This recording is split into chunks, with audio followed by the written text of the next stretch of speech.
Assalamu alaikum students, a very good morning to you all. I hope you all are doing well and taking maximum advantage of this lockdown. And I'm quite hopeful that you are not wasting much of your time, right? So you are done with three important classes of diuretics that were carbonic anhydrase inhibitors, loop diuretics and thiazide diuretics. And today we'll be doing the potassium sparing and osmotic diuretics. By the end of today's lecture, you should be able to enlist the potassium sparing and osmotic diuretics and write down their mechanism of action, clinical uses and adverse effects as well. Diuretics is a very important topic from examination point of view, and these drugs are also used clinically. But for understanding their mechanism of action, you must need to have a sound knowledge of the renal physiology. The structure of the nephron, all the transporters, the ion channels, what is happening at the cellular level and all those diagrams, you must know them. So if you recall the three classes which you did in the previous days, can you tell me an adverse effect which was common to all the classes? Yes, that was hypokalemia, potassium wasting. And as the name suggests, potassium sparing diuretics means it is sparing potassium. It is enhancing the sodium and water excretion but is retaining potassium, unlike other diuretics which you did, right? So these agents are marketed in combination with potassium wasting diuretics, mainly along with thiazides, in order to minimize the potassium imbalances. The first thing to know about a diuretic is its site of action. This is the famous diagram of a nephron, and we all have been drawing it since we were in grade 8, right? But in this diagram, you have shown the points where different diuretics are acting. These are different positions at which different diuretics are acting.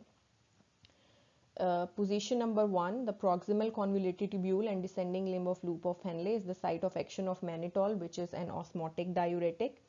And position number 5 is the site of action of potassium sparing diuretics, which is the collecting duct, the cortical collecting duct. As you all know, the collecting duct has two parts, the cortical collecting tubules and the medullary collecting tubule. The medullary collecting tubule is under the influence of ADH and it is responsible for the reabsorption of water. And the cortical collecting tubule is the final site of sodium reabsorption accompanied by loss of potassium and hydrogen. And despite of being responsible for only 2 to 5% of sodium reabsorption, it still plays an important role in renal physiology and diuretic action.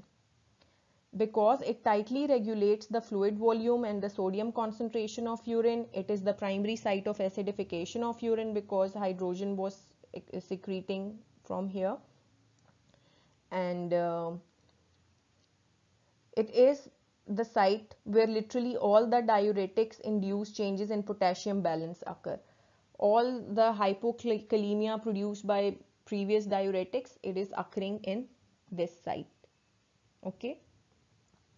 So now I want you to write down which diuretics act at position number 2, 3 and 4. You will be writing down different questions that I'm gonna ask you in between the lecture as well as by the end, and you will submit it in the WhatsApp group for attendance. Okay. So as you saw in the previous diagram, the site of action of potassium sparing diuretics is the collecting tubule. You all must be familiar with this diagram which shows what's happening at the cellular level. So this is the collecting tubule, this is the luminal site which is having urine, and this is the interstitium or blood. This is also known as luminal side or apical side, and this is known as interstitial or basolateral side. Okay, so collecting tubule consists of two types of cells, the principal cells and the intercalated cells.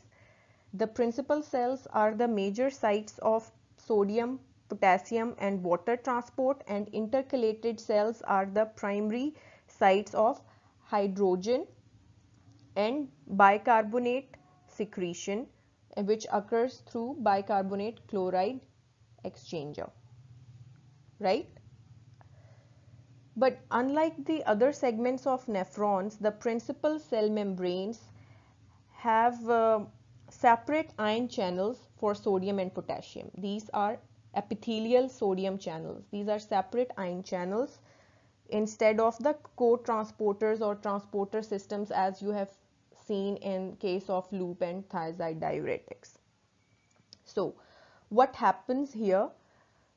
Sodium enters the principal cells from the fluid and is then transported back to the blood via the basolateral sodium potassium ATPase. Fine. The basolateral membrane is having the sodium potassium ATPase and the luminal membrane is having the epithelial sodium channel. Sodium is entering through it and it is transported back into the blood through sodium potassium ATPase. And this sodium entry produces negative electrical potential in the lumen, which drives the transport of chloride ion back to the blood via this paracellular pathway, and it also draws the potassium ion out of the cell through this apical membrane potassium channel. So sodium की entry हुई और वो blood में चला गया through sodium potassium ATPase, potassium आ गया into the principal cell.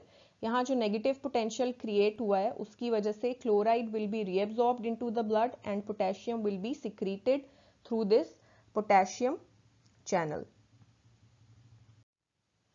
And this sodium reabsorption and potassium secretion is under the influence of a steroid hormone which is aldosterone. It is a mineralocorticoid. It is secreted from adrenal cortex, and what it does after binding to its receptor in the principal cells, it produces its action on gene transcription and it increases the activity of these apical channels and basolateral sodium potassium ATPase, and thus increases the sodium reabsorption and potassium secretion.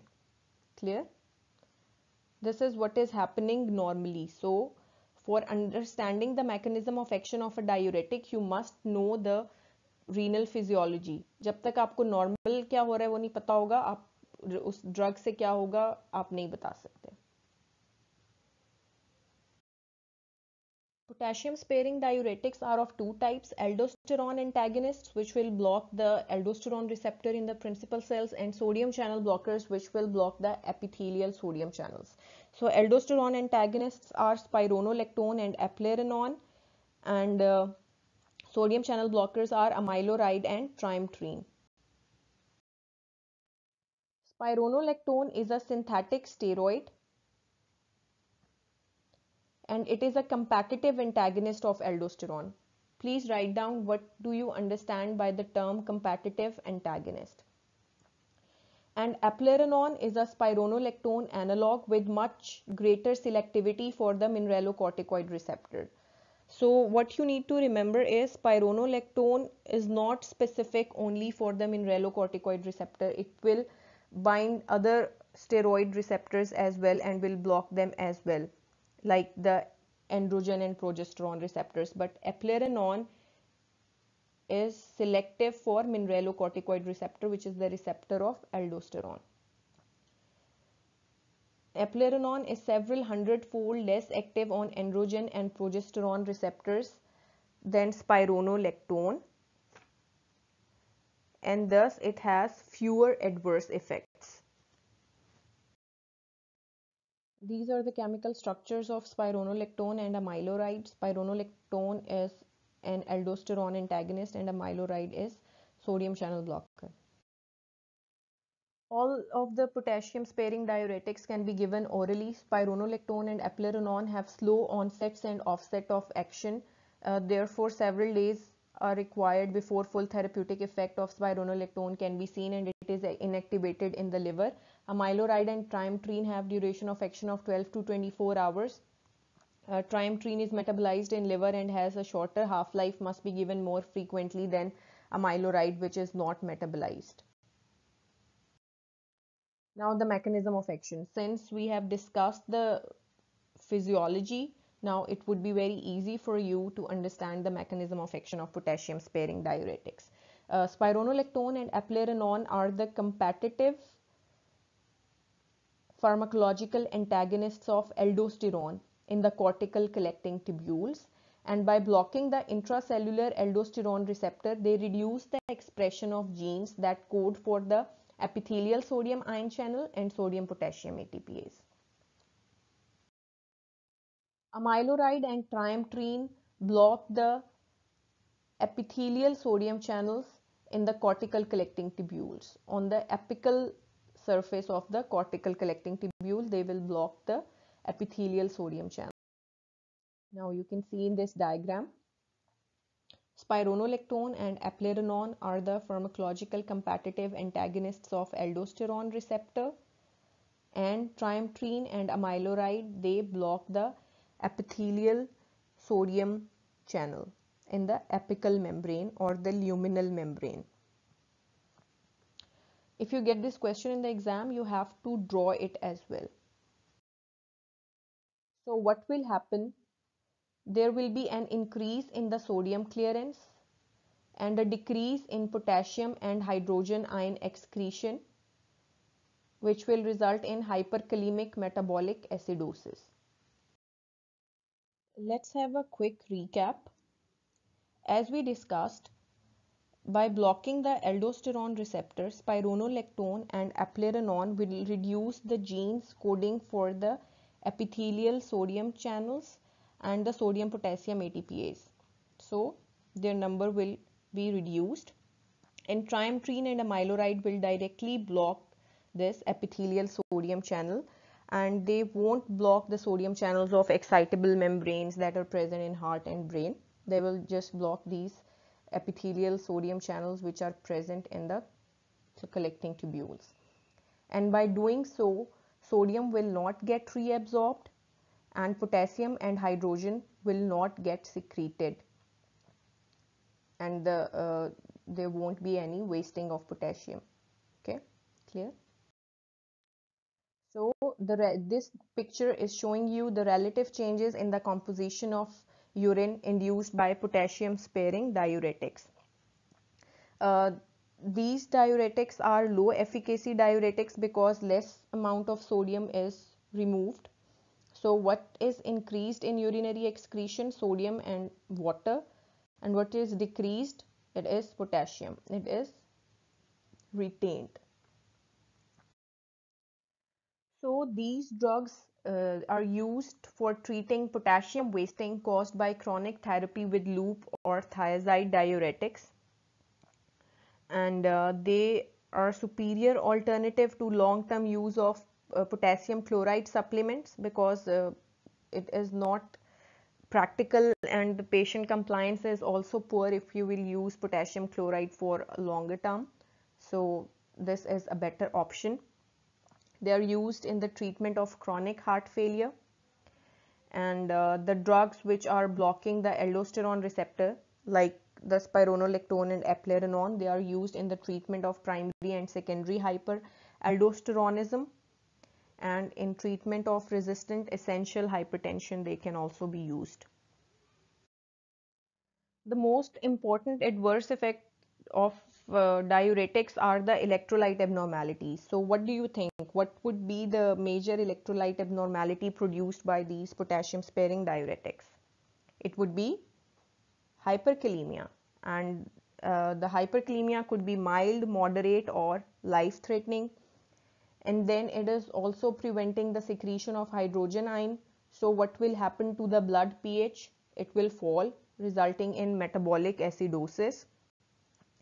And in case of spironolactone, because it was also binding to the progesterone and aldosterone receptors and was blocking them, it will produce endocrine abnormalities like gynecomastia, impotence, testicular atrophy and menstrual irregularities, but these adverse effects won't be seen with eplerenone, as it has less affinity for the gonadal steroidal receptor. So you might get this question in exams that what would be a better choice, spironolactone or eplerenone, depending upon their adverse effect profile.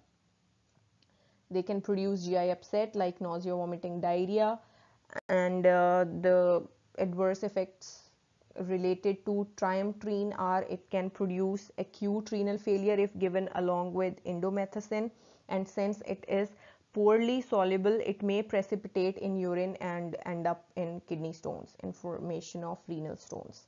So these are the adverse effects: hyperkalemia, metabolic acidosis, endocrine abnormalities are with spironolactone, and acute renal failure and renal stones are with triamtrene. Contraindications are the conditions in which a drug should not be given, as indications are the conditions in which the drugs are given.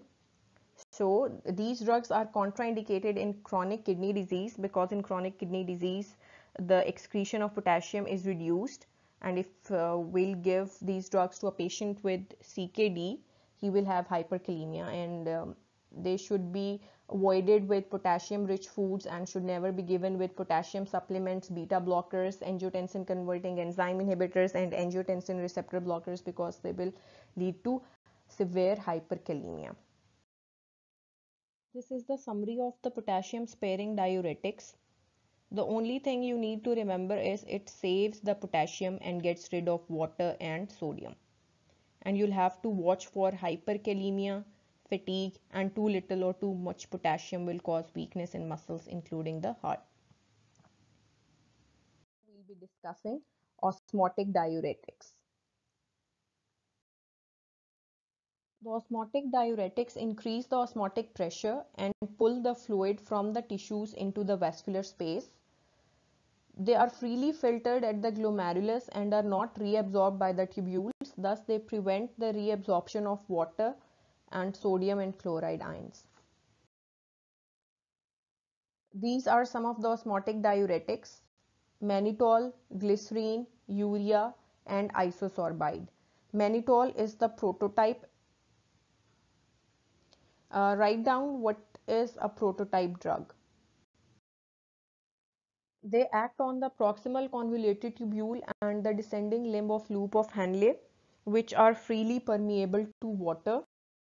Mannitol, which is the prototype drug, it is structurally a sugar and draws water into the vascular space through osmosis. It is freely filtered but not reabsorbed. It is pharmacologically inert.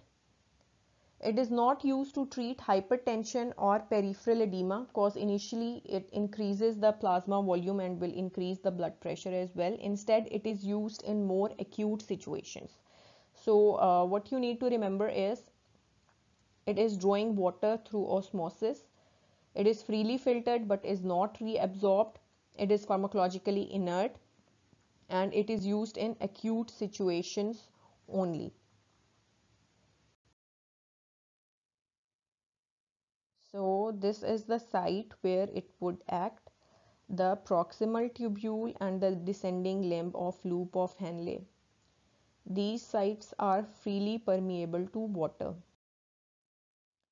Since these sites are freely permeable to water, a lot of water will be reabsorbed from here, but when we give osmotic diuretic, it draws the water into the lumen. This is mannitol, which is into the lumen because it was freely filtered from the glomerulus and was not reabsorbed from the PCT.